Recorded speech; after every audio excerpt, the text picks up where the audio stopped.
اگر غوث اعظم سے پوچھتے ہیں حضور کی محبت اور عشق کیا ہے، غوث اعظم بتا رہے ہیں حضور کا محب کون ہے۔ اب یہ میں ڈیفینیشن نہیں کر رہا محب، غوث اعظم فرما رہے ہیں۔ آپ فرماتے ہیں بتاؤں حضور کا محب کون ہے؟ فرماتے ہیں المحب لا یملک شیئا یسلم الکل الی محبوبہ۔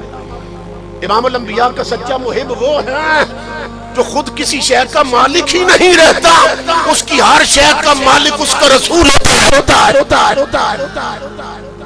وہ خود کسی شے کا مالک نہیں ہوتا جو حضور کا سچا محب ہے، اس کی ہر شے کے مالک اس کے رسول ہوتے ہیں۔ کیا مطلب؟ گھر اس کا ہوتا ہے مگر وہاں شریعت رسول کی چلتی ہے، بہو بیٹیاں اس کی ہوتی ہیں مگر لباس اور پردہ رسول کا چلتا اولاد اس کی ہوتی ہے مگر گھٹی میں تعلیم رسول کی رکھتا ہے، شادی اس کی ہو رہی ہوتی ہے مگر اس شادی پر بھی طریقے رسول کے چل رہے ہوتے ہیں، ملک اس کا ہوتا ہے مگر وہاں نظام رسول کا چلتا ہے، عدالتیں اس کی ہوتی ہیں مگر قانون رسول کا چلتا۔ جو تاجدار کائنات کا سچا محب ہے وہ اندر سے باہر تک، سر سے پاؤں تک، داخل سے خارج تک، ظاہر سے باطن تک، جہاں نظر جائے وہ مصطفیٰ کا مقتدر غلام نظر آتا ہے۔ ایسا نہیں ہوتا کہ وہ دعویٰ کرے میں محمد عربی کا غلام ہوں اور اڈے اور ہوٹل پہ بیٹھ کر وہ بدبخت تاش کی بازی نہ چھوڑے، رب کے سجدے چھوڑ دے۔ ایسا نہیں ہوتا کہ وہ دعویٰ کرے میں محمد عربی کا غلام ہوں اور اگر جمعہ کے دن کرکٹ میچ آ جائے ٹی وی پر تو وہ کرکٹ میچ نہ چھوڑے، جمعہ کی نماز چھوڑ دے۔ حضور کے محب ایسے نہیں ہوتے۔ اب دیکھ لے، کوئی ہوٹل ایسا نہیں جس پہ گانے نہ ہو۔ ہوٹل والے ہوٹل اس لیے کھولتے ہیں کہ وہاں سے رزق حلال کمائیں گے۔ کوئی ہوٹل ایسا نہیں جس پہ گانے نہ ہو، کوئی ٹرک ایسا نہیں جس میں گانے نہ ہو۔ بڑی بڑی کوچیں جو ہے نا ان میں پہلے تو صرف گانے ہوتے تھے، اب ایل سی ڈیز لگی ہیں، ٹی وی لگے ہیں، اور 8-8 گھنٹے سفر کرے تو کنجریوں کے ڈانس ہو رہے ہیں اور فلمیں چل رہی ہیں۔ سوزوکی والا، رکشے والا مزدور آدمی ہے، صبح نکلتا ہے اپنا رزق کمانے کے لیے اور پورا دن اوپر کنجریوں کے طوائفوں کے گانے چلتے ہیں، اور وہ بد نصیب شام کو گھر میں اتنا رزق حلال کما کے نہیں لاتا جتنا رب رسول کی لعنت کما کے لاتا ہے، اور پھر کہتا ہے محنت کرتا ہوں مگر برکت نہیں رزق میں۔ برکت کہاں سے آئے؟ دن بھر لعنت کماتا رہا، جس کام سے نبی روک کر گئے تو نے اسی کو جفا مارا ہوا۔ ہوٹلوں میں گانے، ٹرکوں میں گانے، بسوں میں گانے، رکشوں میں گانے، سجوکیوں میں گانے، حتیٰ کہ النکاح من سنتی، آقا فرماتے ہیں شادی کرنا میری سنت۔ گھر میں نبی کی سنت پوری ہونے والی اور سنت کی ادائیگی کے موقع پر بھی ڈیک لگے اور گانے چل رہے ہیں۔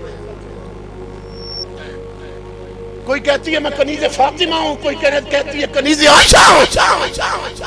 کنیز فاطمہ اور عائشہ ایسی نہیں ہوتی کہ میک اپ کر کے ننگا منہ لے کر بازار میں پھر رہی ہو۔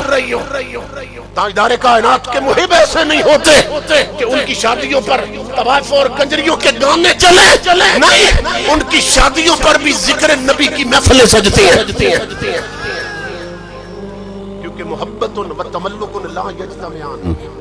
غوث اعظم فرماتے ہیں یہ قانون ہی نہیں کہ محبت حضور سے اور پھر مرضی اپنی چلے، یہ کوئی قانون ہی نہیں کہ محبت ہو حضور کی اور پھر مرضی اپنی چلے، نہیں، جس کی محبت ہے مرضی بھی اس کی چلتی۔ ہم تو کرکٹ میچ کے لیے جمعہ چھوڑ دیتے ہیں، ہماری ماں بہنیں بیٹیاں ٹی وی پر ڈرامہ نہیں چھوڑتی، رب کے سجدے چھوڑ دیتی ہیں، ہمارے بوڑھے بوڑھے لوگ اڈوں اور ہوٹلوں پہ حقے کے کش لگاتے ہیں، تاش کی بازیاں نہیں چھوڑتے، رب کے سجدے چھوڑ دیتے ہیں۔ لیکن حضور کے جو سچے محب ہیں ان کا مقام کیا ہے؟ سنیے، ایک غزوے میں امام الانبیاء تشریف فرما ہے، خیمہ کے باہر جنگ ہو رہی ہے، فاروق اعظم ایک بندے کا سر کاٹ کے حضور کے قدموں پہ رکھ دیتے۔ امام الانبیاء فرماتے ہیں عمر کس کا سر ہے؟